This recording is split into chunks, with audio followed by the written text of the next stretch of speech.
Olá, galera, eu sou a Cristina Maia e vocês estão no canal Vamos Ver. Mais uma vez, a participação do advogado Daniel Toledo e dessa vez vamos conversar sobre nacionalidade e cidadania. Você sabe qual é a diferença? Depois da vinheta, vamos ver!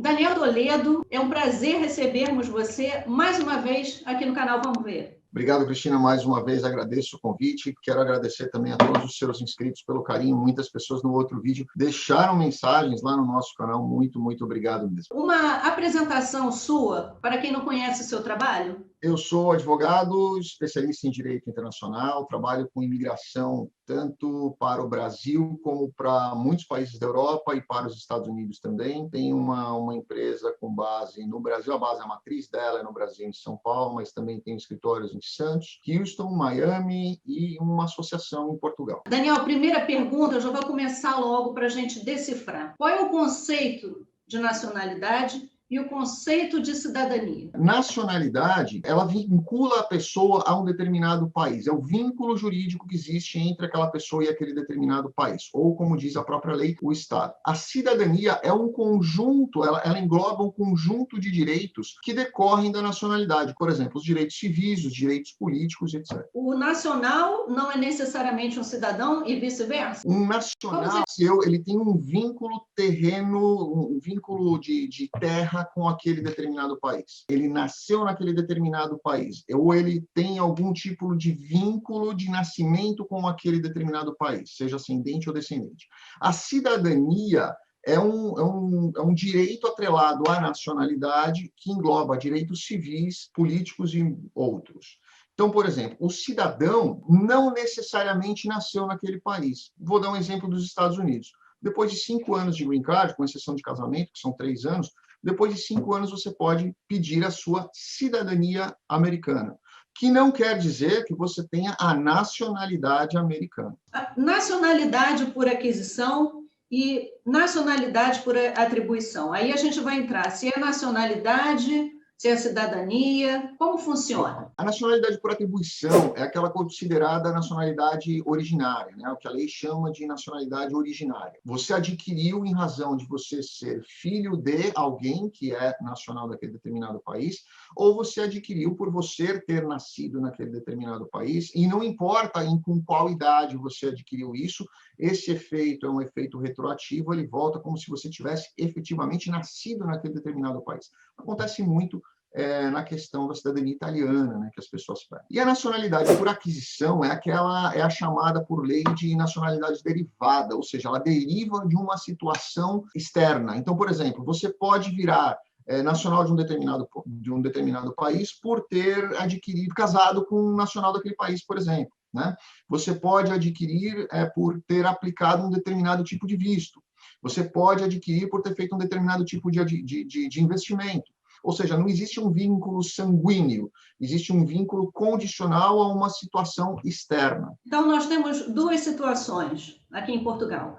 Para os brasileiros que vivem depois de 5 anos com a residência, tem direito, então, à aquisição. Por aquisição, né? A modalidade por aquisição. Quem se casa com um nacional português é a mesma condição e por aí vai. Agora, quem já tem, por exemplo, um pai, uma mãe, um avô, né? Que nós sabemos aí até que, inclusive, a lei da nacionalidade, pelo artigo 6º, se não me engano, já foi mudada em relação à aquisição por netos, né? Pulando uma geração, você também pode adquirir. E também tem uma outra questão que é bem interessante, pelo judeu sefardita, que você também pode adquirir, né? Que são várias situações. Então, existe essa possibilidade consanguínea e existe a outra possibilidade, que é por tempo de residência, casamento. Investimento, ou, enfim, qualquer outra situação que não tenha vínculo ascendente, né, consanguíneo ou hereditário com aquela determinada pessoa que está solicitando o benefício. Você já conheceu, uma pergunta bem pessoal, né? Pessoal e profissional. Você já conheceu alguma pessoa, algum cidadão, seja brasileiro, vamos focar aqui no Brasil, né? Já que é o nosso plano de fundo. Ou uma pessoa, um cliente que tenha perdido a nacionalidade brasileira pelo fato de ter adquirido outra nacionalidade? Conheço sim. Tem um amigão meu que eles fizeram LLM comigo no IBMEC, são 2 irmãos.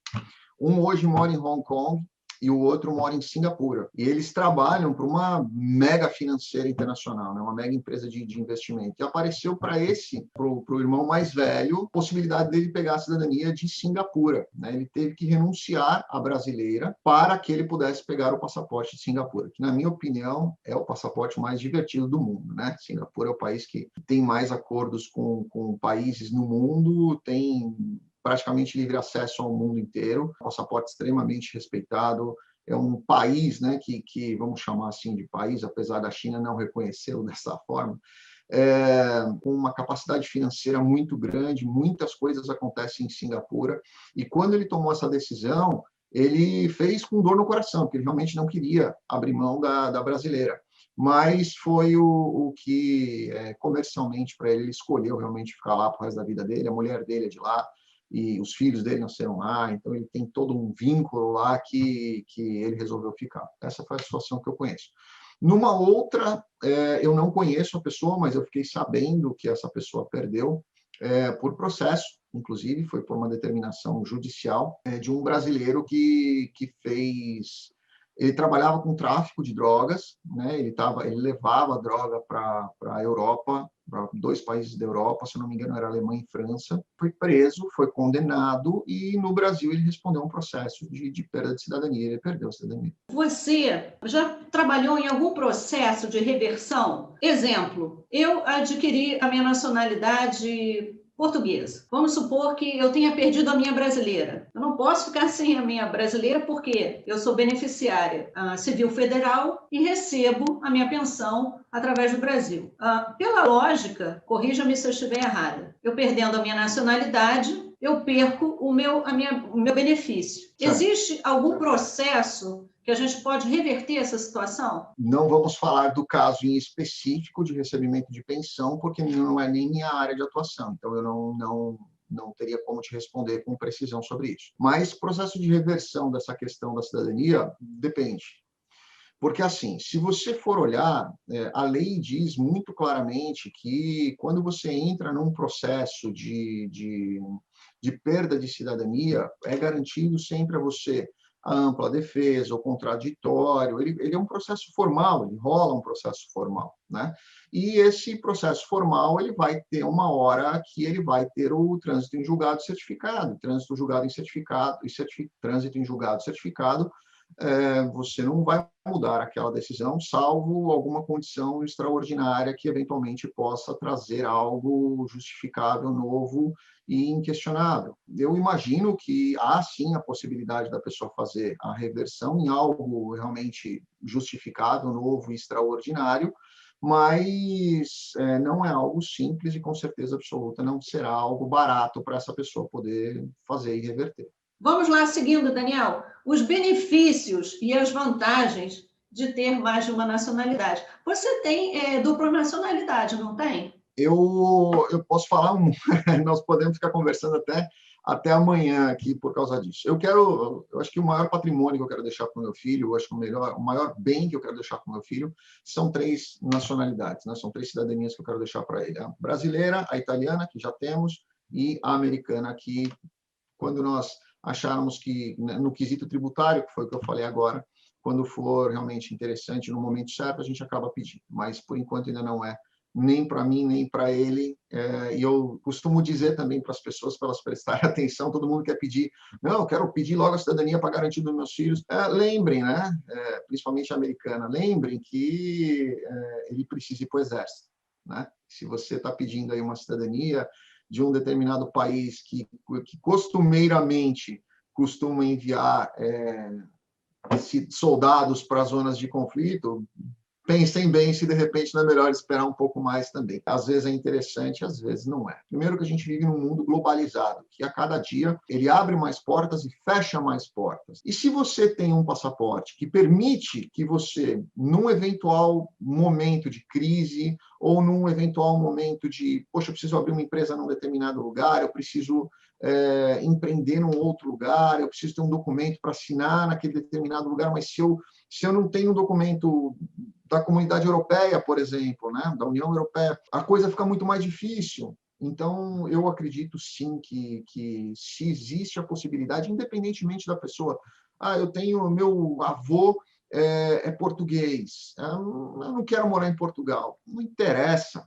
Né? É uma coisa que hoje você pode não querer, mas você não sabe o que o seu filho pode precisar daqui 5 anos, daqui 10 anos, daqui 20 anos, daqui 50 anos. A gente não sabe como o mundo vai estar, onde as coisas vão estar.